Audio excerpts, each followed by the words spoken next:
This is Ethan, and I'm here with Dave, and together we are Dave and Ethan's 2000-inch Weird Al podcast, episode 69-inch. On this week's episode, we celebrate the 2-year anniversary of Weird Al's Hollywood Star Ceremony with guests Polly Esther and Jackson Scoggins. It's Dave and Ethan's 2000-inch Weird Al podcast. It's a podcast about Weird Al. It's Dave and Ethan's 2000-inch Weird Al podcast. Seriously, the whole podcast is about Weird Al. Dave and Ethan's 2000-inch Weird Al podcast. You don't have to listen, but we're glad you are. Dave and Ethan's 2000-inch Weird Al podcast. I cannot believe it has been almost 2 years since Weird Al got his star on the Hollywood Walk of Fame. It feels like it was just yesterday. Yeah, it feels like it was almost 2 years ago. Dave, what is Weird Al's star? Ethan, I think you should know what Weird Al's star is. That is the fund that we started to help repave Weird Al's driveway. Weird Al's Tar Fund. Oh, no. Dave, no. I mean Weird Al's Star Fund, the one that you started with Vicky DeVries. Oh, Weird Al's Star Fund. Why didn't you say so? All right, well, the short answer is that it is the fund that Vicky DeVries and I started to help get Weird Al a star on the Hollywood Walk of Fame. When I was out there for the tattoo special, she took me around to see Hollywood Boulevard. I noticed Al did not have a star on the Walk of Fame. I know, I cannot believe it myself, but he did not. So we did a little research and we figured out how to get Al a star. And after 15 years or so of doing this, we ended up getting Al a star on the Hollywood Walk of Fame. That's right. On August 27th, 2018, Al received his star. It was the 2,643rd star, and that is the one we wanted for him. So I'm glad we waited 15 years. And it was absolutely an amazing ceremony. It was an amazing day. A lot of it is a blur to me. I know you every once in a while you ask me questions about it, and I'm like, hey, yeah, that was just a blur. Just my mind was so overwhelmed. I had so much fun that day. And one of the cool things about the star, it is actually directly across the street from the Chinese theater. Like, it is in the heart of Hollywood. So it's like everything about this whole star ceremony is just wonderful, and it came together fabulously. And that's why we are taking this episode to go down memory lane and talk about this amazing event that happened just about 2 years ago. Before we get to that, we have so much to get to this week. Now, last week and the week before, we had our interview with John Bermuda Schwartz all about his brand new book, Black and White and Weird All Over. Yeah, we got so much great feedback about those episodes with Bermuda, and people are really excited to order Bermuda's brand new book, Black and White and Weird All Over. Dave, believe it or not, this is the third time I've pre-ordered Bermuda's book. I pre-ordered it on Amazon when it was first announced. I pre-ordered the special edition box set. Now I've pre-ordered from Book Soup, a bookstore in Hollywood, where they're doing this special promotion. If you pre-order, you can get the book personalized and signed by John Bermuda Schwartz, and you get a set of those exclusive postcards. That is so cool. For collectors like us, those postcards are just worth buying a brand new book just to get. Absolutely. And yeah, and getting Bermuda's autograph, that's nice too. But I mean, we are getting that with the box set. But it'll be nice to have both a box set and a regular book signed by Bermuda. Oh, yeah, for sure. I'm going to have Bermuda sign every single book in my house at one point. So it helps that they come pre-signed, when you pre-order them.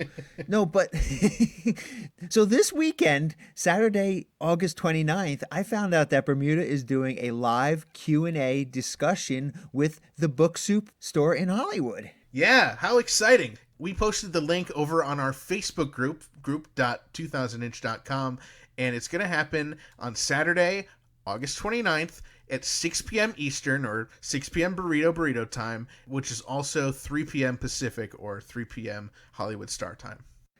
August 29th. That sounds very familiar. Yeah, that sounds familiar to me too. I wonder why. Oh, I know why, because we mentioned last week that Al is doing the Lucille Ball Comedy Festival on August 29th. He's going to be appearing at the Comedy Festival in an interview conducted by the celebrity superfans Jimmy Fallon and Lin-Manuel Miranda. That's happening this Saturday at 8 p.m. Eastern Time, or 8 p.m. Burrito time. And for more information, you can check out comedycenter.org. No, that's not what I was thinking of. But I know another thing that's happening on the 29th. It's, of course, the 8th annual Ed Asner and Friends Poker Tournament, which is in collaboration with the World Poker Tour. That's happening on August 29th. And if you go to pokerwithed.com, there's all the information. And Weird Al has signed a jersey that's going to be available during the silent auction. No, that's not it. Not the poker tournament. I know there's something else going on August 29th. Oh, I know what it is. It is Fump Fest. That is the live stream of the very popular Fump Fest Comedy Music Festival. This year, everything is going to be virtual, and it's going to be a lot of fun because there's going to be live stream performances. Amy Englehart's going to be performing, Carl Ulbrich, our good friend Devo Spice, and Worm Quartet will also be performing. Yes, the opening ceremonies start at 6 p.m. Eastern or 6 p.m. burrito time, and it runs until about midnight. And, of course, the festival will be emceed by Insane Ian, and the Great Lukesky will be there as well. They're a lot of fun. You can check that out over at fumpfest.com. And now, originally, 2020 was going to be the Dr. Demento 50th anniversary celebration, but due to COVID, that is being postponed to next year, August 20 through 22nd, 2021. Wow, there is a lot of stuff going on this August 29th, but I still do not think that that's what I was thinking of. I know there's something else going on August 29th. I got it, Dave! August 29th, Burrito in Troy, New York is open from 10 a.m. to 8 p.m.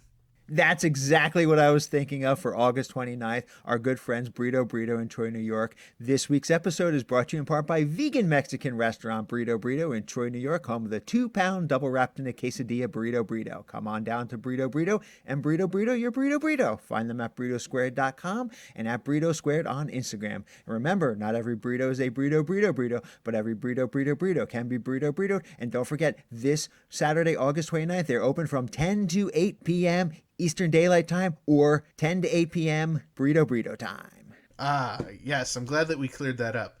Now, just last weekend on Sunday, the brand new Tiny Tim documentary just premiered. It's called Tiny Tim King for a Day, and it premiered at Fantasia 2020 Film Festival.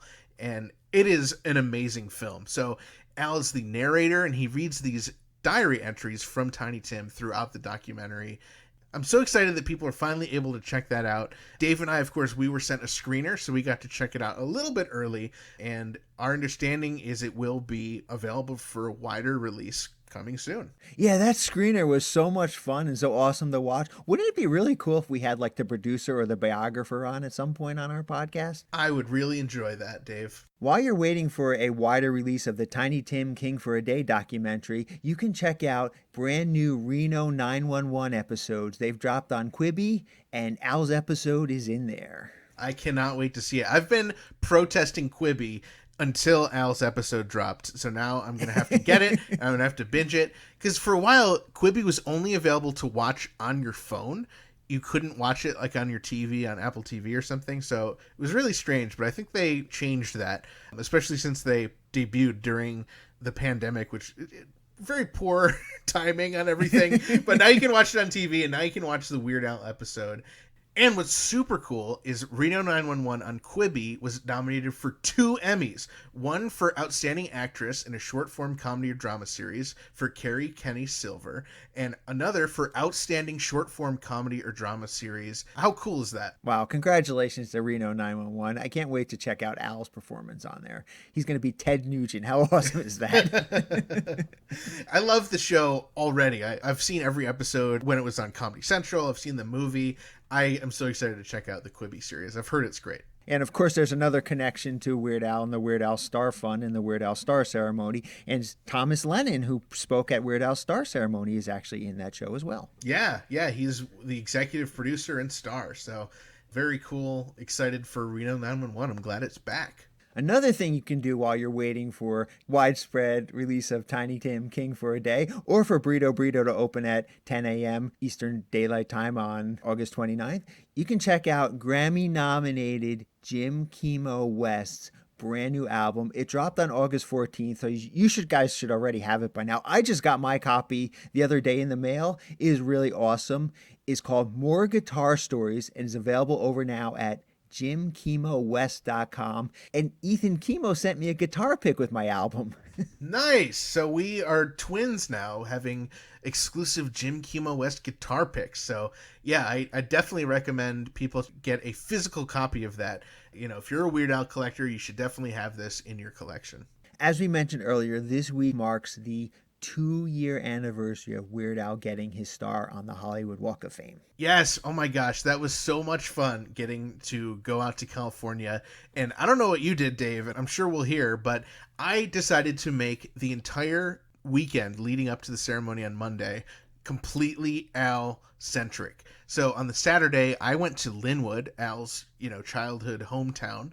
I went to Linwood High School. I got to see Al's childhood home. I got to see the middle school that Al went to, and it was just so much fun. And then the next day, the day before the ceremony, I went on an pilgrimage all the way up to Cal Poly in San Luis Obispo.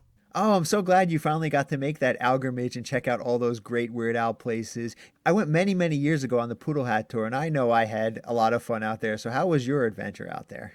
Oh, I mean, it ended up great, but it was quite an adventure, to say the least. So, I mean, I was staying in Los Angeles, and we all know Jeremy Samples. He's the Weird Al fan who's been to the most number of concerts. And, of course, you can't count, like, Weird Al crew members like JW or Melissa, or Al and the band. You can't count them, but... I think Jeremy's been to more Weird Al concerts than Weird Al himself. That's... very possible. So Jeremy Samples and I decided we were going to go out to San Luis Obispo. And we also decided later in the day on that Sunday, we were going to check out a comedy show in Hollywood that had a bunch of really cool comedians like Tim Heidecker from Tim and Eric Awesome Show. Great job. So we had to go super early because it's like a 4-hour drive all the way up to San Luis Obispo from LA. And so we went out early, we set out early, and we were driving, and it was just such an awesome ride because the sights are just so beautiful. You're kind of like, you're seeing the sea, you're seeing some mountains, you're seeing a lot of really cool stuff. It was a really awesome ride. Unfortunately, not too long after we left, I realized I forgot my wallet back in my Airbnb. No. So it was kind of weird driving without my license, in a foreign state, hoping that I didn't get pulled over. So we decided, the one thing that we absolutely wanted to do is we wanted to see the radio station bathroom where My Bologna was recorded, of course, right? That's like right, of course. The one thing. But then we also wanted to check out a couple of the other places in downtown San Luis Obispo featured in the Take Me Down Weird Al song, the first song that was ever commercially released. So, Dave, I used to host a college radio show for many years called Alternative to Sleeping with Ethan Allman, where I'd interviewed Al, everyone in the band, Jimmy Fallon, all sorts of really cool people. So I figured if I'm flying all the way out to California and I'm going on this big pilgrimage up to San Luis Obispo, I definitely want to get into the radio station and check it out. So months before, because I did have a little bit of a heads up on when this was happening, so I was able to get my travel all set up, I started reaching out to members of the radio station KCPR to see if I could make sure that someone would be there, because I was coming on a Sunday in the summer. So I got in touch with a couple of the people. I let them know that I'm a former college radio DJ and I wanted to see the station. And I was in touch with a couple different people. Nobody was able to confirm that they would be on campus and able to let me in. So there was like this little thing in the back of my mind where I was like pretty nervous driving out there. Like maybe we won't get in. But anyway, we get to the campus and we go into the first building we see, and it's like a campus center, and there's a security guard there. So we go up to him and we're like, hey, we're looking for the KCPR radio station. And he just looks at us. He's like, radio station? And we're like, yeah, the student radio station. He's like, I didn't know we had a radio station. Now we're like, I wonder, did something happen? Anyway, so luckily Jeremy knew the building number of the radio station, and he gave it to the guy. It was building 62, and he's like, oh, well, I can show you where building 62 is. So he kind of drew us a map, and he's like, yeah, you can kind of get there. And we're just like, okay. So we start walking. We weren't super sure that the guy even gave us like the right information, and we're just going, and we're walking like a quarter of a mile, and finally we get to building 62, and on the side of the building is a big plaque. It says KCPR radio. And we're like, oh, we finally found it. We're so excited. We're taking pictures in front of the sign. Go up to the door, and it's locked. And there's not like anyone around. This is like a Sunday in the summer, and we could hear there was like a football game going on. There wasn't really anyone walking around. We're like, oh, well, it's locked. I wonder if the other doors are open. So I was like, Jeremy, why don't you stay here at the front door in case anyone walks by or comes out? I'll go check the other doors. So this is a giant building. I mean, this is a big campus. I'm going around, I'm checking every single door, and all of them are locked. And at each one, I'm just like, I'm getting more nervous and more nervous because I knew we only had a certain amount of time to spend in San Luis Obispo because we had to drive the 4 hours back and go to this comedy show that we had tickets to. So I'm getting so nervous. I'm checking each door, each one, like heart skips a beat. It's locked. And finally, I'm at the back of the building, and this is like a loading dock bay area. And I'm like, all right, surely they forgot to lock one of these doors. So I go to each of these doors. Each one is locked. There's like a little doorbell buzzer. I'm buzzing it. I'm like knocking. Nothing. All the lights are off inside. I was getting so nervous, and no text from Jeremy or anything. So I'm like, all right, I got to keep going. Each door locked. Finally, I get to the final door, and I'm like, this is the last chance. This has to be open, or else I don't get to see the bathroom. It's so stupid in context. It's like, I really want to see a bathroom halfway across the world from where I live, but I really did. So go up to the door, and I'm just like crossing all my fingers, crossing all my toes, and I pull on the door, and it's locked. So now I'm like, oh no, this was our last chance. Nobody's walked by. And I noticed next to the door, though, there's a keypad with the numbers 1 through 9 and a 0. And I'm like, I wonder if they just have a really cheesy password. So I'm like, all right, I'm just going to hit some numbers and figure out how long the passwords are. So I just go 1, 2, 3, 4, 5, 6, and until it beeps at 6. So I know it's 6 letters long. So I'm like, okay, so it's not 1, 2, 3, 4, 5, 6. So maybe it's 6, 5, 4, 3, 2, 1. No.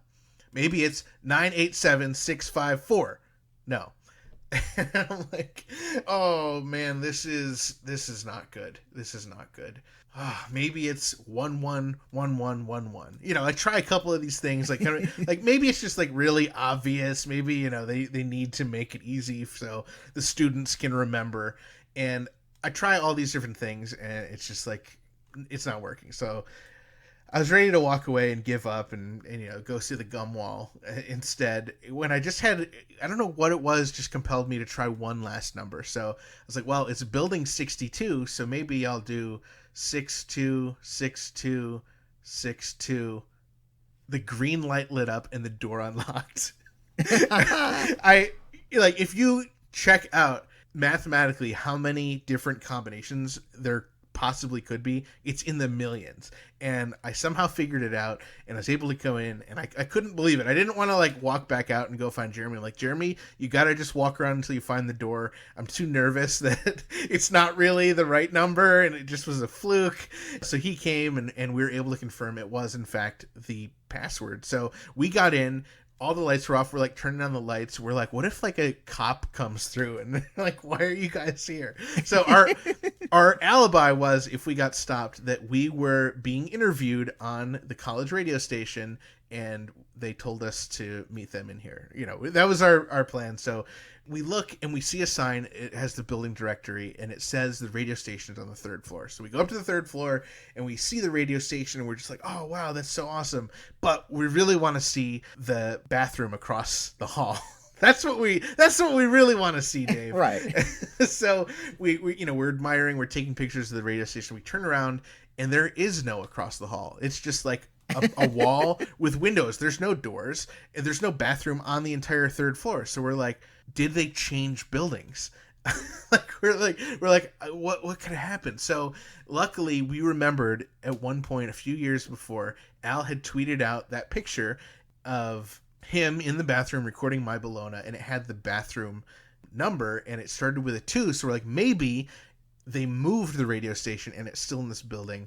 Luckily we go downstairs, we find what used to be the radio station, and across the hall is a bathroom with a plaque on the wall commemorating it as the studio that Al recorded My Bologna. And we had a blast. We took all sorts of pictures. I sat on the floor and like recreated that photo, that famous photo of Al. And, you know, we took pictures everywhere in the stalls. I used the urinal in the picture with Al. You know, I really had to get my money's worth, and we did everything possible, and it was so much fun. And then, of course, we went downtown. We got to go to the Gum Wall. We checked out the Madonna Inn on our way home. We did a couple other things from Take Me Down, and it was just awesome. We went to the comedy show. That was so much fun. And then the next morning, woke up bright and early, Weird Al star ceremony. That is so cool that you got to see the radio station and you got to hang out in the bathroom. You know, when I went back on the Poodle Hat tour, they didn't have that plaque up yet. So I do have to go back and I do have to see that plaque. But we did pretty much the same thing, although the radio station was actually still on the second floor at that time. And it was, like you said, directly across from the bathroom. And we went in the bathroom and we played the bathroom recording of My Bologna on a really cheesy tape deck. And there was about 5 or 6 of us in there. And you know what? It sounds really weird. You know, like you said, you're going across the country to find a bathroom. But in reality, it's really pretty stinking majestic. It's something every Weird Al fan should try to do at least once in their life. Highlight on the stinking. It was clean when we were in there. I don't know about when you were in there. Yeah, it was clean. No, it was very cool. And I can only imagine if someone walked in and they saw me sitting on the floor getting my picture taken, what they would have said. Well, luckily the building was empty. Otherwise, you might have had some explaining to do. Yes. So when I was breaking and entering, Dave, what were you doing on that fateful day before the ceremony? Well, I managed not to break any laws as far as I know. Jackie and I also went out a couple days early. We wanted to kind of get a little mini vacation out of this. One of our goals was we actually wanted to go and visit Disneyland. And we had set up ahead of time with a whole bunch of other Weird Al fans, you know, basically come hang out with us at Disneyland. And we went there for 2 days. And there were a bunch of Weird Al fans that were there as well. The first day, that Saturday, I know we were hanging out in the California Adventures part mostly. And Vicky was our tour guide one day, and Tony Goldmark, he's amazing. He knows like Disneyland like the back of his hand. He's got that series Some Jerk with a Camera, which Right. basically goes through the entire history of Disneyland and everything. And it's a very funny series. He actually filmed me for a couple scenes that actually made it onto his video series, so that was really Wow. pretty cool. But he took me around one day, and let me tell you, he's an amazing tour guide because, like I said, he knows Disneyland like the back of his hand. He's like, we're going here, we're going to go here, okay, we're going to get a fast pass to here, then we're going to cut over, run across the park, we're going to go on this ride. By the time we get off this ride, the fast pass will be ready, then we'll jump over here, then we'll go here. Okay, now which would you rather see? Would you rather see this or would you rather see that? Okay, then, and he just had everything mapped out in his head. In like 5 minutes, he like knew what the entire day's itinerary was going to be, and he went full force, and we got to see so much stuff that we would have never thought to have seen just because we had such amazing tour guides in Vicky and in Tony, and just getting to see a whole bunch of other Weird Al fans there too as well. We got to hang out with them. That was a lot of fun. Now, I've always wanted to check that park out because, of course, that is where they have the Jungle Cruise ride. Did you get to see Skipper Dan? Okay, we did not get to see Skipper Dan, but we did get to ride the Jungle Cruise ride, and we got to ride it with Skipper Christine. Weird Al fan Christine Slipson. She actually works there at Disneyland, and one of her jobs there is she's a skipper on the Jungle Cruise ride. That is so awesome. Yeah, it was, and I don't know if this is giving out any kind of secrets or anything, but she was able to arrange for us as a group of Weird Al fans to get like a semi-private, ride with her as the skipper on the Jungle Cruise ride. There were a couple cool. other, I think, non-Weird Al fans that made it on just so they could have a full boat. It was basically the full boat of just Weird Al fans and, Weird Al fan Christine, Skipper Christine giving the tour. And of course, she did everything in the Skipper Dan song, that she needed to do. Here's the backside of water. Look at those hippos wiggling their ears. Yeah, look at those hippos wiggling those ears. Exactly. It was great. She was a wonderful experience too. And I had a lot of fun actually getting to ride. And I did ask her a little bit about Skipper Dan. I think at the time she said that nobody there was named Dan that was a skipper, but they were all very aware of the song. Oh, sure. And it was actually I don't know if you can see it while you're waiting in line or if it was just how we happened to have to enter, but there's this like life preserver in one of the control rooms or something that actually says Skipper Dan on it, Oh, cool. printed on it. So that was really pretty cool to get to see that. So they are aware of the song Skipper Dan over in Disneyland and on the Jungle Cruise for sure. I wonder if it's sort of like a sore spot for some of them. Like, I wonder if it hits too close to home. Like, oh yeah, I'm a failed actor and now I have to work as a skipper. Or maybe it's just fun and it's not their story. Yeah, so we got to spend 2 days at Disneyland, and that was a lot of fun hanging out with Weird Al fans. And then later on that night, while you were at the comedy show, we headed over to Hollywood as well. And we got in really late. I mean, as you probably figured out while you were driving all over the place, traffic in the LA area is just insane. Yeah. Like it's you think it's going to take you 20 minutes to get somewhere, and then 3 hours later, you can still see your house. Right. Basically, traffic jam, from Alapalooza. I know where Al got that inspiration for that song from. So we ended up rolling in, I don't know, 8 o'clock or so at night, and we were hungry, and we still had to check into our hotel. We checked in, and we went out to the Hard Rock Cafe, which is basically across the street from Al's Star. And we had dinner with a whole bunch of Weird Al fans there as well.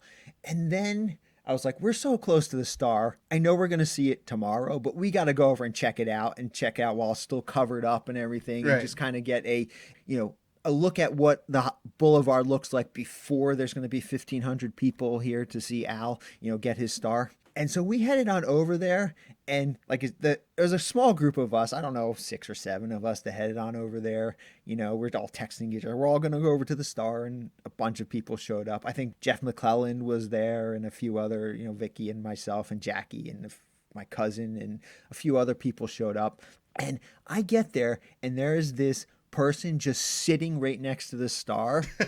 I started talking to him. I'm like, why are you here? And I just started talking to him, and he was camping out there for at least 12 hours at that point, and he was planning to stay there all overnight. Wow, no way. Now, I know he has a great story, and joining us right now to tell his story is that exact guy. Please welcome to the podcast, Jackson Scoggins. Hey, Jackson, how are you doing? How's it going, David? Hi, Ethan. What's up? Thanks for joining us, Jackson. Yeah, I'm glad to be here. It was a very fun 24 hours for me. When Dave told me about this, it was on the podcast, I think last year, Yeah. and I had no idea. Somehow I completely didn't meet you. I didn't hear about this, and I've just been obsessed with it ever since. I need to hear all about it. No, I was listening to the podcast that week, and I heard it, and I took my 2 best friends to breakfast the next morning and played the podcast where y'all mentioned me and I was like, you guys, you see this? And they're like, so that was Al talking about you? And I'm like, no, it wasn't Al. It was these 2 guys who do a podcast about Al. And they're like, oh, and they mentioned you? And I'm like, yeah. You finally made it big. Yeah, I made it big. It's my lame claim to fame. Whatever. Well, I don't know about that. I think your lame claim to fame is camping out overnight at the Weird Al Star ceremony. How did you find out about Al's Star ceremony, and what possessed you to camp out overnight for it? I heard when he found out. When the news came out that he found out, I heard that. And then I just kind of kept on following, just in general, just updates, constantly Googling, knowing that I was about to move to Hollywood and that it was probably coming up here soon. And so, I think it just popped up on my Facebook feed either through Al's account or I wasn't a part of any Facebook groups at the time, but it came onto my screen, and I had a really weird school schedule and had a period from 11 a.m. on a Sunday to noon on a Monday that I could just sit in the August heat on in front of the TMZ tour building on Hollywood Boulevard. Not even building, a stand. I was next to the stand that advertised the bus tour. And that's where I was for give or take 25 hours. Wow. Oh, so it wasn't like you just showed up the night before. You were there that entire day. No. So I was, I had been pitching it to my friends of like, okay, you guys, when Mark Hamill, his people camped out at like 9 p.m. the day before and 11 a.m. And so I'm like, the one way to get KTLA to come cover the Star is by having me there at 11 a.m. the next day. And I wanted, if Mark Hamill's fans can get on KTLA, I was like, we need a Weird Al fan. And they're like, what are you doing? What, like, this isn't Luke Skywalker. This is Al Yankovic. And I'm like, yeah, he's the best musician. He's an inspiration to me. Wow. I love the sentiment. I wouldn't have joined you, but I love the sentiment. Yeah, no. It was purely like a, and so I posted all the days like accounts on Facebook, like on that day. And there's like some that like Bob tagged me in, and like some that David tagged me in, some that I posted. There was one person who got there and hung out with us from 10 p.m. to midnight. And then there was another guy who was supposed to be in a hotel a block and a half away, but couldn't sleep, and so came and joined me at like 3 a.m. Wow. But yeah, no, it was a crazy day. So after the first hour, I posted on Twitter, like 1 hour down, 23 to go. Can't wait to be first in line to see the Weird Al Yankovic Hollywood Walk of Fame ceremony.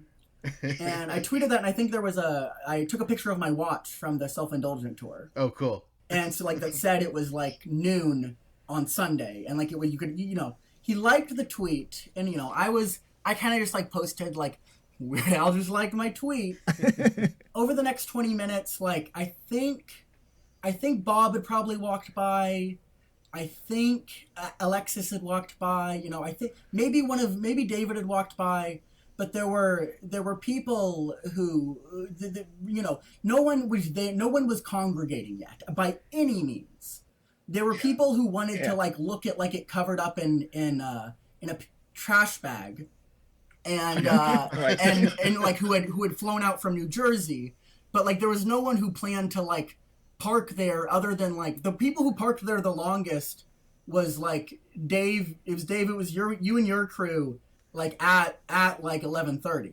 Right, yeah, we were about 11:30, we were wrapping up our day's events, and we were like, we got to go over and at least check out the Star. And I was just so surprised that to actually see somebody was waiting there when we got there. I had been there. I mean, at that point, I'd been there 12 hours. Wow. At that point, I think I may have gotten up once to pee. Oh, God. I might have, and it was my dad. Oh yeah, my dad was coming up to get some McDonald's. He wanted to just take a picture with me to post on his Facebook, get me some McDonald's. And I think while he was ordering, there was a switch off for like 15 minutes, but that McDonald's is right there too. Anyway, whoa, I need to rewind. So, because the important part of the story is that I tweeted that thing, Al liked it, and, I'm on my phone for like 15, 25, minutes, just like texting, like, Al just like liked my tweet. Al Yankovic just liked my tweet, like, guys, and everyone's like, And then at one point, I'm like, I'm looking down at my phone. I'm not really, like, the TMZ guy was there. There was a couple, like, tourists who were hovering, but, like, nobody was really there. And he jumped out of his car, and I look up in front of me, and he's, like, kneeling kind of the way he was on the Star in those, like, pictures, and, like, puts his hand out to shake it, and I shake it, and I look up at him, and, I'm speechless. He's in a car, whoever's car it was, Nina Suvan's, whatever, it was the middle of Hollywood Boulevard. He had to get back in the car. It's a stoplight. Wow. And so I look up, shake his hand. He kind of does like a salute. He waves, shakes my hand, goes back into the car, and as he rolls down the window and salutes, and he the light changed. And so I look around me, and I'm like, did everyone just see that? Because I met him. I did the VIP for the Vanity tour, but the fact that like he, the VIP experiences are fantastic, but it's like you're in a line. I was in a line to see him. I was sitting on a sidewalk and he popped out of nowhere and shook my hand. It sounds like he specifically came to see you. Oh no, I think he did. I'm convinced. Like I saw him. The times I've seen him after that was 23 hours after that. When he was like doing the ceremony. Yeah. I saw him on the Strings Attached tour in Orange County. Okay. And then I was in the New York Times article. Right. The photo picture. And so, whether that will be my lame claim to fame, whether it will be being mentioned on your podcast, whether it'll be being interviewed on your podcast, or whether it'll be like just sitting on the Walk of Fame for 24 hours, I'm happy to have it. It's pretty lame and I love it. Not lame to us, man. This is... Oh yeah, I listen to y'all's pod and I just like binge. I just like go straight through and I just like consume all the content and I'm like, I think like, oh, maybe I can send this to a friend and a friend will appreciate it. And I realized like, oh, the friend I would send it to is just like Ethan and David. The friend I would send it to is just like Rob Groder. It's just like UH Jeff. Like the people who I would ever consider like sending this to without them looking at me like, what the hell? And I mean, like I flex Weird Al on the gram all the time on the Facebook. I'm very proud of it. But there's no y'all do such a good job. And I'm so glad there's this little community. Yeah. Well, thank you. And if you do find an episode that you think Ethan and I would be interested in hearing, please let us know. Yes. I think I really did enjoy the uncensored version of the sax player. Oh yes, our good friend Jimmy Z. Yeah. That was a fun episode. That was so cool. All of the one with Bermuda where he like goes like and y'all just like pull out things and he's like, well, of course I didn't know that would be like on January 7th, and it's definitely one of my archives, ha ha ha ha ha, that I spent hours working on, ha ha ha, and you're like, okay, Bermuda, we get it, you have a great archive, and I'm very jealous, as like an archivist. All right, so I got to confirm with you, though, Jackson, you stayed at the star ceremony. You stayed there 24 hours straight, effectively. You left maybe once or twice to use the bathroom, but you were there 24 hours straight. Here is what happened. I'm honest. When you came by, I was sensing, maybe at least I could go shower. Because I had been out in the August heat all day. And so at about like 12:15, this guy who does tours on the Hollywood Walk of Fame catches me as I'm walking home. And he's doing a podcast to like anyone who's ever taken a tour from this man on Hollywood Boulevard for the past 15 years. He's doing like a live stream. And he's like, oh, here's Jackson from earlier today. Jackson, are you going home? And I'm like, yeah, I'm going to go shower. I smell very, very poorly. And like, maybe I'll try to get some rest. But regardless, David's the plug. He has my back. I'm going to be at the front of this list of all these people who this has been another completely different world of theirs that's existed for 14 years compared to 24 hours. But I was just like, wow, I got to be at the front of the line, like in front of like, people who probably like, gave too much money for a star as a fan of anything. And I'm saying that as someone who would pay $10,000 out of pocket to get Dave and Ethan's 2,000-inch Weird Al podcast, a star on the Hollywood Walk of Fame, if I ever had that kind of money. Well, thank you.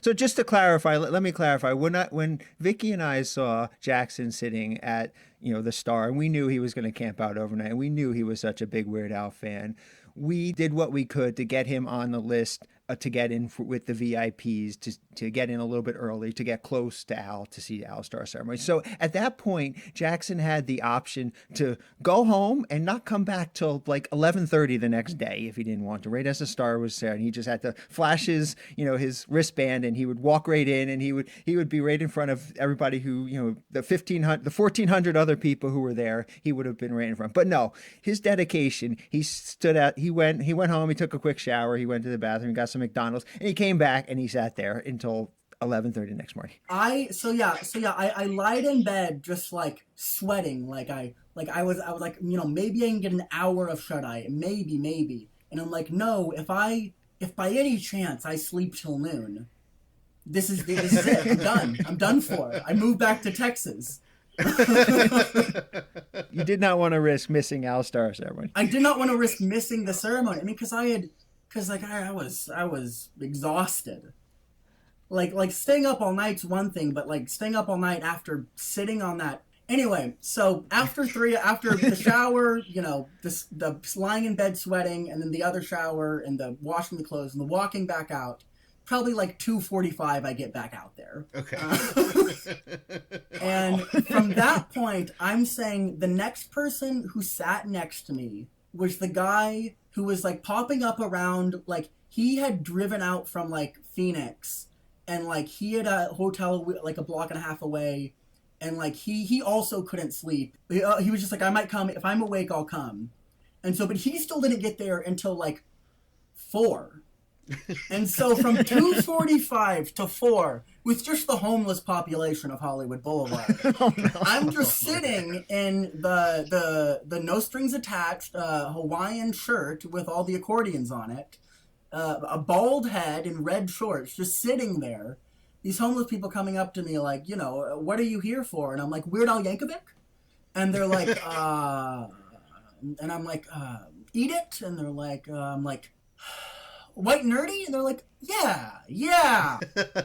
And I'm like, yeah, the White Nerdy guy. He's getting his star on the Fame and the Walk of... Yeah, they're like, oh... Yeah, you can't sleep here, man. They don't let people sleep here. And I'm like, no, it's the Hollywood Walk of Fame. And they're like, yeah, like, we hear you, man. Like, yeah, we get it. You live like a block and a half away, whatever. But like, you can't sleep here. And I'm like, oh, I guess I'm not going to sleep here. But then, there was, 4 a.m., a couple people slowly. Then the workers came out who like made it from a trash bag and cones into the beautiful site under that carpet or whatever. And, they were purely just like master, like perfecting the star. I think... Were either of y'all there at that point when they were blasting it? No, I wasn't. No, I was not aware. Oh, wow. So I really have no sense of time. So that last, they were sanding it. Then, the tents came up, the carpet went down, chairs came in, our lines started forming. Well, and then there was the fact that, like, they pushed the 5 people that have already accumulated that weren't a part of the Star Fund. And so I had been pushed and then like grabbed by y'all, and I was like, oh my gosh, my friends, my Weird Al people. And I stood at the front, we came in, there was the filming for the burlesque documentary, which was fun. I got a picture with Reggie and with Tom Lennon and with Emo, and I don't think I scored anyone other than that. Oh, if you look, if there's a picture that was posted on like USA Today, and of it's like the whole family, like the 3 of them like sitting, and a very blurred in the background, you can see my shoulder. That is your lame claim to fame. That is my lame, USA Today background. Oh, didn't we end up in like a Hollywood Walk of Fame like special on like CBS or something? Yeah, on the CW. The CW, yeah. So there's that, yeah. I have lots of lame claims to fame. Lame claims to fame. You sat there for 24 hours. Was it worth it? Was it worth it? Yes, absolutely. Without a doubt. Because, like, it gave me a sense of community. like the second I got to California, I was like, oh, I was on the Hollywood Walk of Fame ceremony with Weird Al Yankovic, and he shook my hand. That's And you know, that was just like a good thing to like pull out at any house party. And now the thing I pull out is the fact that at the Hollywood Walk of Fame ceremony, he signed my medical marijuana card. and he goes, oh, do you still need these in California? And I go, yeah, when you're under 21. My birthday was in like 2 months. He's like, oh. All right, okay, where do you want me to sign it? I'm like, on the front. It's like, on the back, on the front. I'm like, on the front, on the back of the front. And then he goes, oh, right here. And he signs it. And he goes, all right, well, good luck with your illness. And he hands it back. Of course, dealing with the fact that it's so easy to get a medical marijuana card in the state of California. Right. Oh, that's awesome. When Dave and Ethan's 2000 Inch Weird Al podcast get their star on the Hollywood Walk of Fame, maybe in 2000 Inches, can you give us a guarantee that you will be there camping out overnight? I would be there for 3 days. There would be festivities at, the corner of by Capitol Records for some reason, like a very far off it's filling up really fast. But I would be sitting there for 3 days hosting, a live Dave and Ethan's 2000 Inch podcast festival. Yeah, 72 hours straight. Wow. But, separately, I do think I am going to camp out, just if I have nothing going on that night. I might camp out in front of that bookstore in West Hollywood to get one of those signed black and white and weird all over books. It won't be 24 hours, but, I'll probably be there at midnight to wait for, like, a 1 p.m. opening. Jackson, thank you so much for joining us. Is there anywhere online that you want us to send people? I would like you to go to SHAKEWELLE.com. That is SHAKEWELLE.com. A website on the internet. There's lots of links. There's a chat room. There's lots of adventures. You can end up on there for hours. I pulled up the sitemap on that website, and I was just like looking at JPEG over JPEG over JPEG.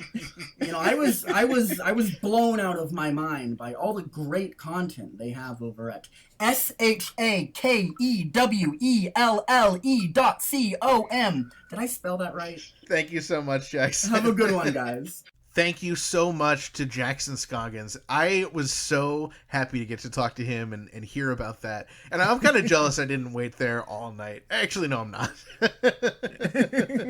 I'm glad I got the couple hours of sleep that I did. I didn't sleep very well that night because I was so nervous.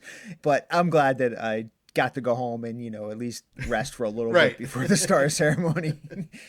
And how cool is it that Jackson is a fan of our new favorite website, Shakewell.com, spelled SHAKEWELLE.com. Yes. Oh, man. I love going to Shakewell.com, SHAKEWELLE.com. And the first thing I always click on when I go to Shakewell.com is the house tab in the navigation bar. I just love looking at those two pictures of, I don't know if it's animated, I don't know what it is, but it's like these houses, and there's like a ghost, and there's like a painting of some guy on the wall. I just love going to Shakewell.com and looking at those two pictures on the house section. You and me both love Shakewell.com, SHAKEWELLE.com. All right, Ethan, we heard your story, we heard my story, we heard Jackson's story, but there's one more story we've got to share with you, and it's pretty stinking majestic. We are so happy to finally have on a super Weird Al fan who we've known since the star ceremony. She flew all the way from Toronto, Canada to be in Hollywood for the star ceremony. Please welcome Polly Esther. How's it going, Polly? It's amazing. I'm so excited to talk to you guys today. Yay! It's been such a long time coming. Yeah, we're so excited to have you on. Yeah. So, Polly, we got to meet you at the star ceremony back on August 27th, 2018, but you have a pretty amazing story about how you actually got there. Yeah, I see. a lot of people knew about the star like long beforehand, but I didn't hear about it until like this announcement was made 2 weeks before. So Monday, August 13th, like the announcement came out that, hey, Weird Al Yankovic's getting his star on the Hollywood Walk of Fame in 2 weeks. And I was like, what? And I've loved him. He's been my lifelong muse. He's helped me so much through like trauma and depression. And my friend Dina messaged me relentlessly through the whole day and was like, you need to do a GoFundMe campaign to get there. And I was like, you're insane. Like, you're insane. But she kept messaging me and she goes, people will pay to help you like go and be there and see this in person. And I was just like, this is nuts. But the next day I was like, okay, maybe I'll do this. And so, so on Tuesday, August 14th, I did create a GoFundMe campaign. And then I put it out there and I said, okay, so he's meant so much to me my whole life. If you donate, because it's so weird asking for money. Because I said to my friend, you're basically asking me to ask people to give me money to go across the country to another country and look at a piece of sidewalk. Yeah, when you put it that way. This is basically what it boils down to. So I'm like, how do I like spin this so it's not like sounding this insane? And so I said, he's meant so much to me and I would love to be there in person to celebrate with him. So if you donate, I'll consider it early investment and sponsorship into the next One Woman show that I create. And if I raise enough money, then I'll be able to go and the show will be about this whole adventure because I'm a writer and a performance artist and I do autobiographical one woman shows. And I thought, okay, this is how I can like make it work. And I put it out there and I had looked up prices and I'm like, how much would it cost for like a round trip airfare for Toronto to LA and like, and then one night stay in a motel. And it came to just over $1,000. So I made my goal $1,000 and I put it up on Tuesday, August 14th. And in 2 days, I made my goal. Wow. It was, Wow. yeah, right. I couldn't believe it. I was like, what is going on? I'm like, is this happening? So now it's like a week and a half that I'm going to be going to LA for like the first time. And I was like, what? So those days sped by so fast. So basically I was going to be arriving in LA Sunday, August 26th at 10:30 a.m. And I was going to be going back to Toronto Monday, August 27th at 11:30 p.m. Oh, man. I was going to be in LA for 37 hours. Wow. Yeah, so I thought because I don't have any money, right? Like, so I have this money to get there. And so I was just like, oh my God, I'm going. And I literally don't remember that week and a half between like when I booked the flight ticket and then when I actually arrived at the airport going, what am I doing? And then I got to LA and then I'm looking for the shuttle bus. And then I see like I go, here's the shuttle bus. And then it says Hollywood. And I'm like, this is like people abandon their lives to go to Hollywood to try to like, live their dreams. And I'm like, I'm doing this right now. Like, and it's because like all of these people gave me money to do this. So it was just like, this is the craziest thing ever. And so I arrived and I just kind of like I went to my motel, which was, I think it was kind of like a detox. I only booked it because it was a 7-minute walk to where the ceremony was going to take place. And I was like, okay, so I want the quickest place. I don't know these motels. And it was I lived through the night, which is good. But I have street smarts that I mean, like, I was still wary. And when I so it's like Monday morning, I'm ready to go and like go to Hollywood Boulevard and like stand there with everybody. And my original plan was just to get there like super, super early in the morning and line up because I didn't know what to do. And I'm like, I've only got this backpack, right? So it's the first time I'm traveling with only a backpack. So that was also crazy. And so the original goal was to get like there really early and then just figure out where I was going to stand. But before I left Toronto, another friend of mine, Charlie Downs, who has a Weird Al podcast called Weird Al Yankovics in Orlando. Yep. he told me to email. He goes, you need to email Vicky DeVries. She's the treasurer of the Weird Al Star Fund. You need to tell her your story. And so I said the same thing. I said to Dina, I go, you're insane. And then obviously it sank in a little bit. And so I messaged her. I said, what could it hurt? So I emailed her a few days before I flew to LA, and I said, hey, this is my story, blah, blah, blah, blah, blah. And she said, oh my God, Polly, you've really touched my heart. Tell you what, why don't you join us with the VIP group? We're meeting Monday morning at the corner of Hollywood and Orange.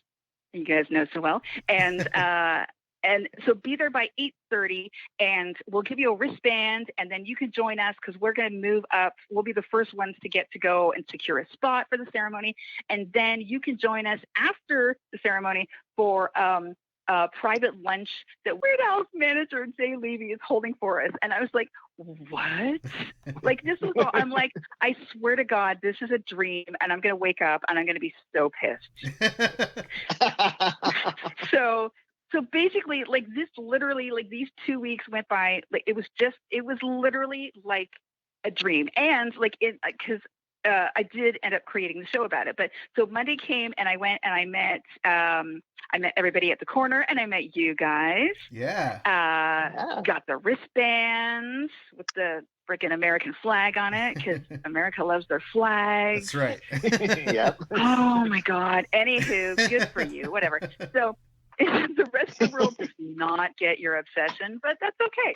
So I'm walking around with the stars and stripes on my wrist, and then we move up, and just everybody I met that day was incredible. Obviously, the ceremony was like just insane. I got to meet Dr. Demento, and then a bunch of us went and took the bus down. There was like about 12 of us that took the bus all the way to the after party afterwards. But we're on this bus, and then we arrive at obviously the Viper Room, which was the after party, which was also crazy. I'm like, how am I in the Viper Room? Right. I literally, like, I think somebody's going to wake me up in a second. It's just going to be so awful. But then we went, and then we had this taco buffet set up for us.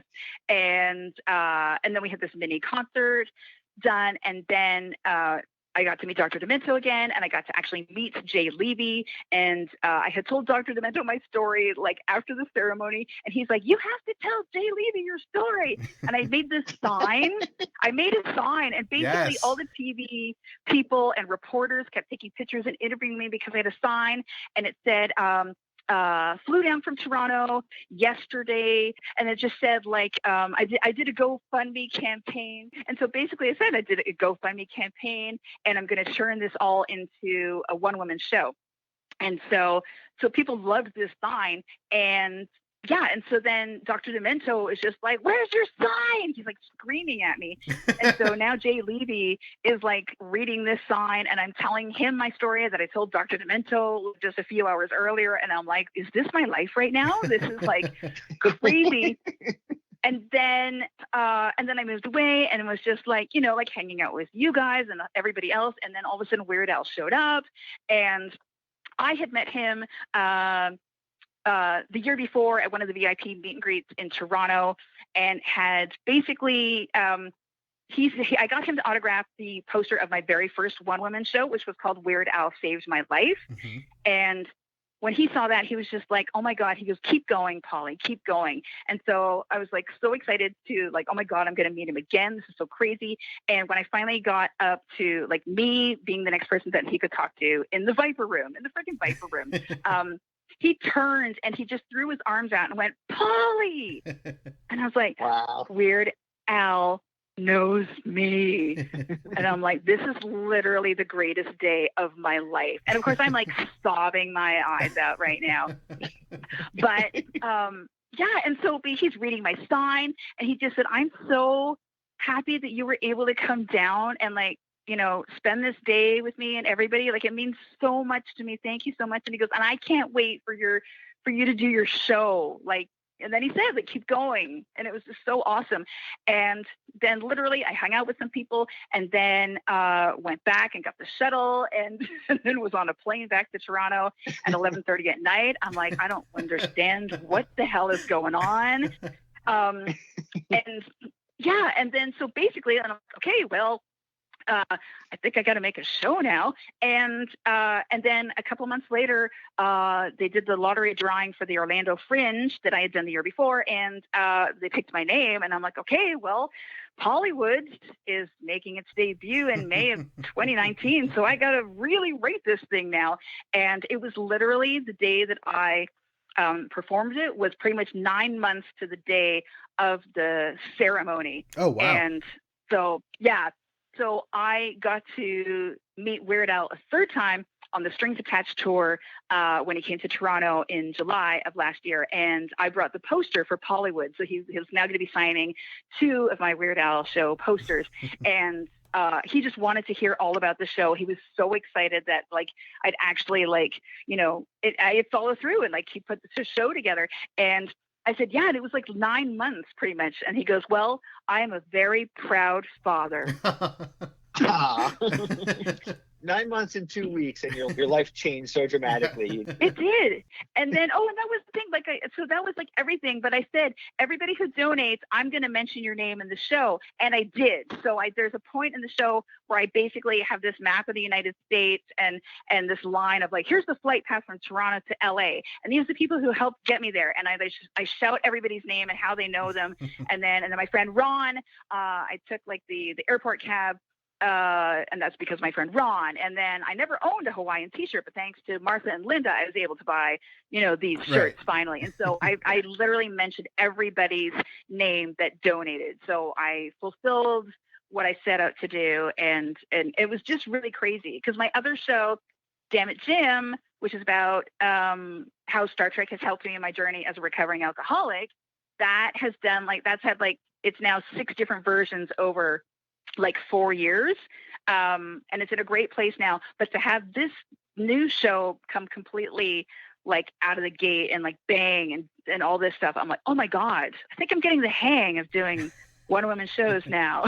And thankfully, a lot of cool stuff happened, so it actually was a really good one-woman show. Because if you just if you came out and you nothing happened, it would have been a shorter show. But Dave and I, we finally got to see Pollywood a few weeks ago, and it was an hour and a half. It was jam-packed. It was so good. I was so happy to finally see it. Yay! Oh yeah, that was a great show, and your story is wonderful. Absolutely. And I'm glad too that you had a great experience, and just the way you tell the story, it's worth listening to, just because even when you were just mentioning you were staying at that seedy hotel, and just how you go into detail in your show about what you had to do to survive the night there. It's just have a great way of telling a story. Absolutely. I totally recommend our listeners check out Pollywood. It is so awesome. And it's still available to watch online.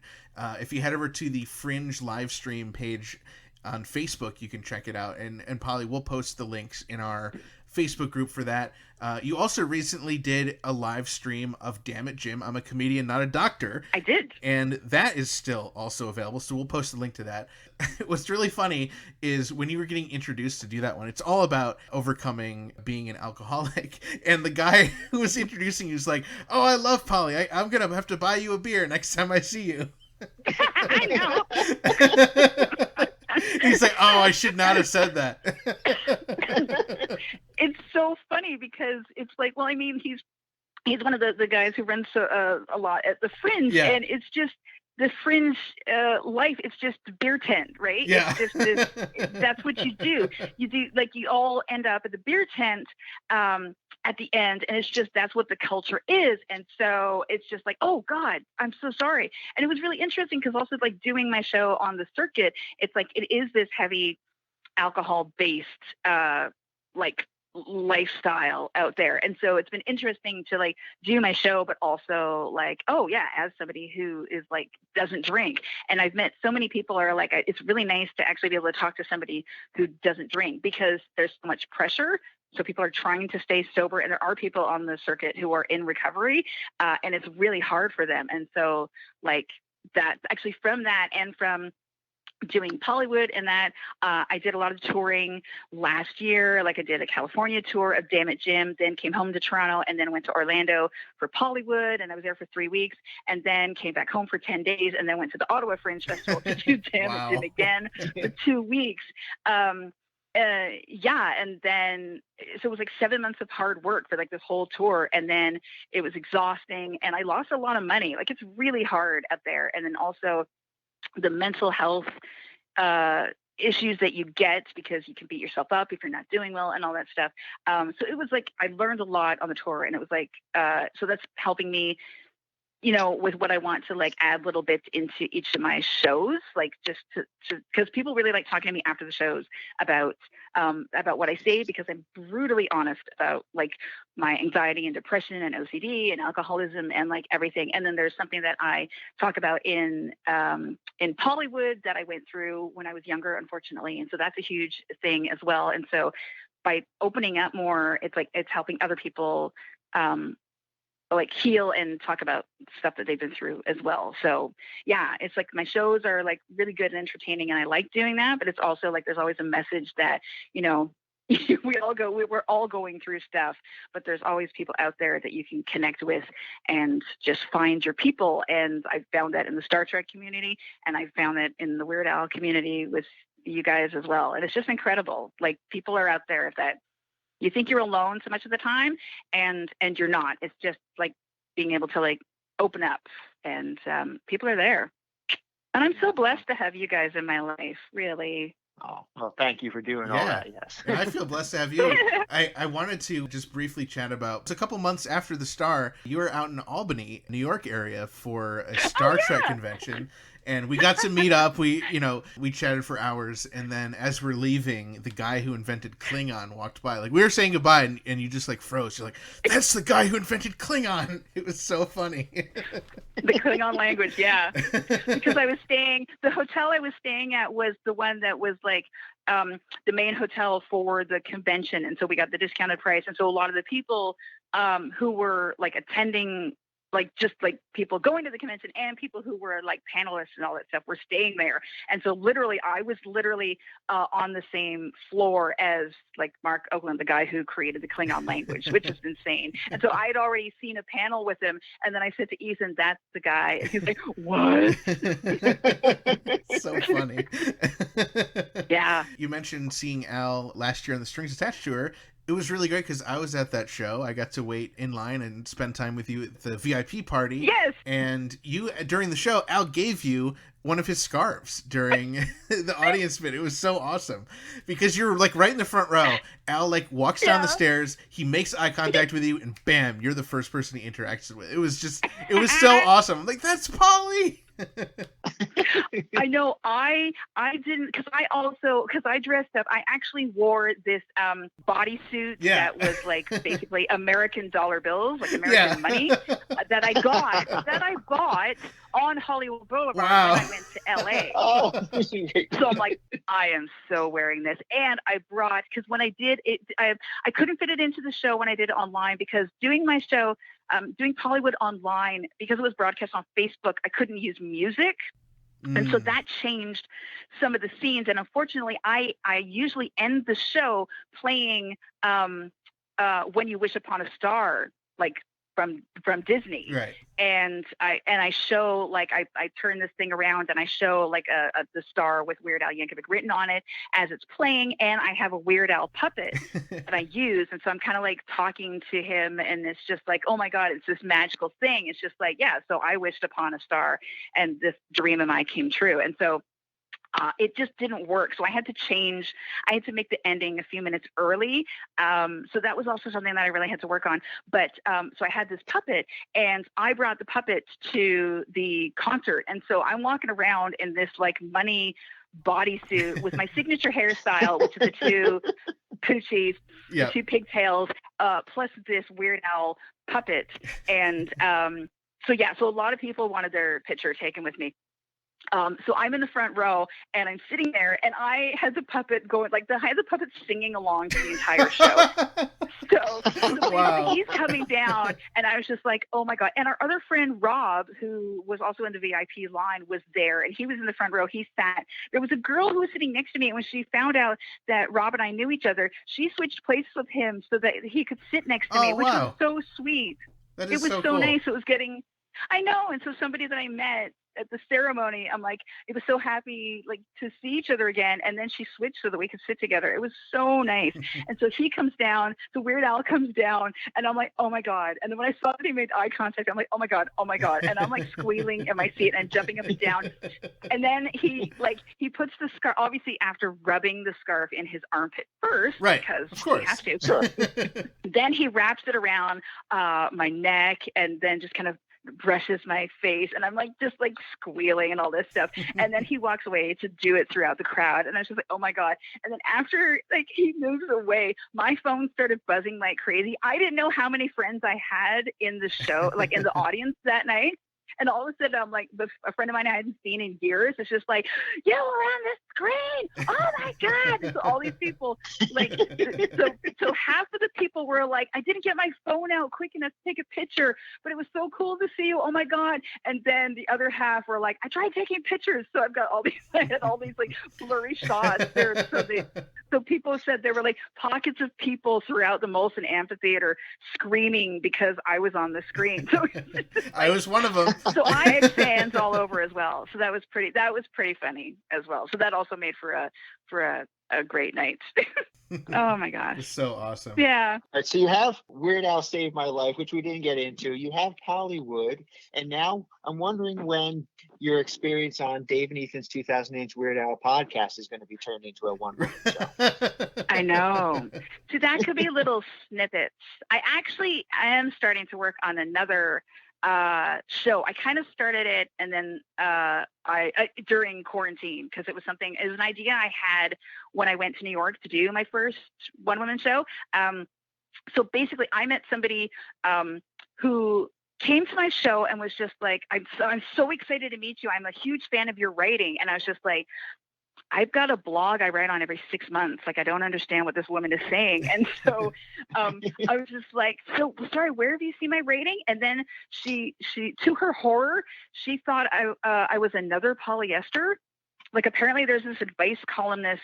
Her name is Heather Haverlansky, I think. And she goes by the moniker Polyester. And she's got a column called Ask Polly. And it's been going forever. And she's a New Yorker. And so she thought I was that polyester. And she was mortified. And I was just like, wait a minute. There's another polyester out there. And I was fascinated, and I'm trying to calm this poor woman down because she was like so distraught. I'm like, no, this is the coolest thing ever. And so I thought, I wonder how many other polyesters are out there. And so I never went back to that. But now, after the first month in quarantine, this comes back into my head. So the next show I'm going to work on, it's going to take me a while, but I'm going to try to find as many other polyesters around the world and ask them why they chose the name and like is it a specific reason? Is it like what is it like being polyester? And so I'm going to try to find as many as I can and then put it all together in a show, but have it as a choose your own adventure. So that every show is different. So the audience will choose. It's just like, so this is this like 7-minute story about this polyester in like, Germany. Okay. So now do you want to find out about somebody from like, Australia, or do you want to go to, British Columbia? And then the audience will choose. And then, so I'm going to have like a storybook and then do it like that. And then just change it up every night so that it's like, you can come see the show several times and get a different show each time. So it's going to take a lot of work and trying to get out there. But, but this idea that I had 6 years ago is finally going to come to fruition. That sounds awesome. I can't wait to see that. Yeah. Polly, thank you so much for joining us on the podcast. We can check you out on Facebook. You have your personal page where you do these daily, I don't even know how to describe them. You just kind of chat and take questions and kind of open up about your life on your personal page? Yeah, a few weeks into the quarantine, I was just like, my anxiety was getting really bad. I'm like, I'm going to do a Facebook Live video today at noon. Like, come and join me. And I don't know, let's just like talk and connect. And since then, every Monday to Friday, I've been doing like a half-hour rambling mess of stuff at noon. Last week was my 100th show. Wow. So like I've been doing it like now 103 times. Like, and so this has just been this constant routine. So it's literally, I just thought it was going to be like this, oh my God, I just need to like talk to somebody, or like, what are we going through? Like, what is this quarantine? And it's actually helped my anxiety more. Like it's instead of like just staying in bed, I have to get up because I have to get dressed. I have to brush my hair. I have to like get myself together because I have to like go on camera at 12. And so this has helped me pick myself up and like just like keep going, as opposed to letting my depression get to me and like just not getting out of bed. So it's really helped with that. But there are days I'm like, oh, hey, I've got a little agenda. These are things I want to talk about, because some days people don't comment on the side and I'm just looking at myself on a screen. So I'm like, okay, so we've still got 23 minutes. Okay. I'm going to take another sip of coffee. Is anybody out there? and then I just keep going. And then I'm like, well, I guess I'll wrap up early. Oh no, wait. Oh my God. So I'm flashing through Netflix, and then all of a sudden I'm going like 10 minutes. Like, it's really great. So I talk about nothing. It's like Seinfeld. It's like, I don't even know what I talk about. But it's helped me because I'm not on a stage performing. That actually helped me figure out how to do online performing. So doing these full-length shows, I kind of already prepared myself for just looking at myself on a screen and not hearing any laughter or applause or anything, and just doing this. So right. It was just like this weird coincidence. Oh, okay, so this is what it's like now. And so it's been really great. It's crazy, but it's great. So we can also check out your performer page on Facebook. It's facebook.com/dammitjimpolyester, and on Instagram @Pollywood Productions. Yes, and I'm on Twitter @PolyesterGems. Awesome. Yeah. And coming soon, you're working on a Patreon. So, Dave and I, we love Patreon. We love getting to interact with our listeners and supporters. So can't wait for you to do that. I think you're going to love it. And I think everyone's going to love getting to support you that way. I would like that too. That would be great. Well, thank you so much, Polly. This has been so awesome. It's always a pleasure getting to chat with you. Yay! I love you guys so much. Thank you so much to Polly Esther for joining us on the podcast. We've been talking about having Polly on the podcast for a long time, so I'm glad we finally got to have her on. And I'm so glad that we got to finally see Pollywood a few weeks ago. Yeah, what a cool show. And it is still available over on Fringe live stream, so you definitely want to check it out while it's still available. It is a great show. If you're a Weird Al fan, you want to watch this one. We're going to post a link to both of her shows over on our group, group.2000inch.com. Dave, while we were talking to Jackson and Polly, we actually got a phone call on the 347 Spatula Hotline, the official hotline of Dave and Ethan's 2000-inch Weird Al podcast, sponsored by Angel Valenzuela and David Cash, two amazing Weird Al fans and podcast supporters. So without further ado, let's check out that 347 Spatula message. This is Jeremy, and I'm here with Mindy. Together, we are Jeremy and Mindy's Twine Ball Shot Podcast, episode 144 inches diameter. On today's episode, we say greetings from the Twine Ball. We wish you were here. Won't the folks back home be jealous? Thank you, Jeremy. Thank you, Mindy. And thank you to Angel Valenzuela and David Cash for sponsoring the 347 Spatula Hotline. And that was Jeremy Samples. And if you are a police officer from the San Luis Obispo area and you're listening, it was all his idea to break into that building. Am I going to have to audition for a brand new co-host now that you've basically admitted to breaking and entering on the air, on the record forever? No comment. My lawyer advises me to plead the Fifth Amendment. Ah, smart move. Just like I was advised in Al Yankovic versus the state of New Jersey. Each week we can bring you this podcast absolutely free thanks to sponsors like Brito, Angel Valenzuela and his son David Cash, this week's guest Jackson Scoggins, and all of our amazing Patreon supporters like my WeirdAlStar.com partner Vicky DeVries and so many more. Patreon helps us pay the bills and ensures that we can continue doing what we love, and that's making fun, entertaining Weird Al podcasts for you each week. And it also goes towards my bail money when I'm ultimately arrested for my crimes against Cal Poly. Please join us in thanking all of our supporters over at patreon.com/2000inch for making this podcast possible. And please consider joining our Patreon family for as little as $1 per month. And also, please consider joining Jackson as he camps out for our inevitable Dave and Ethan's 2000-inch Weird Al podcast star ceremony. Another way to support the podcast is by purchasing merchandise from the official Dave and Ethan's 2000-inch Weird Al podcast shop. Head over to shop.2000inch.com for great items like our inverted shirts, sweatshirts, and more. I cannot get enough of the inverted logo shirts. I actually got them in the mail this week, Dave, and they are pretty stinking majestic. So if you head over to group.2000inch.com, you can see the shirts that I purchased from shop.2000inch.com. Dave, you're welcome for buying shirts to support the podcast. Well, hopefully those hoodies will keep you nice and warm in jail. I hear it can get cold at night in those cement walls. Thanks again to this week's guests, Jackson Scoggins and Polyester, and all of our listeners, subscribers, Patreon supporters, and sponsors. And thanks to everyone who follows us at 2000inch on Facebook, Twitter, and Instagram.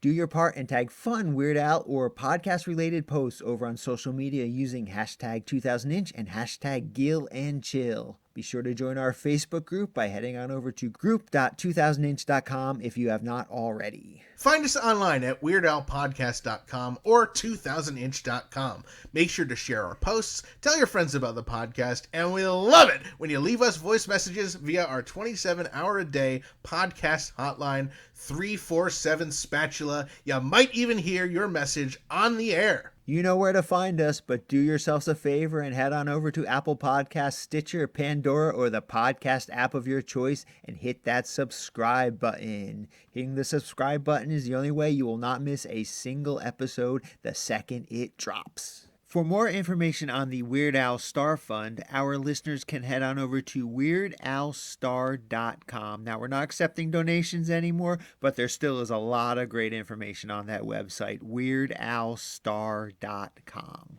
Now, Ethan, worst case scenario, if you do happen to get locked up for those crimes that you committed in San Luis Obispo, if you get thrown in Alcatraz and they throw away the key and they surround the whole island with sharks and everything, what will you use for your one last remaining phone call? Well, I already know what it would be. It would be 347 Spatula.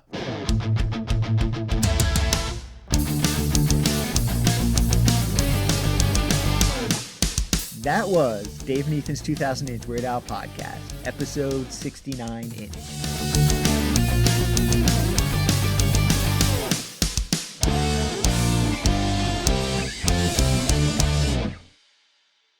Good luck with your illness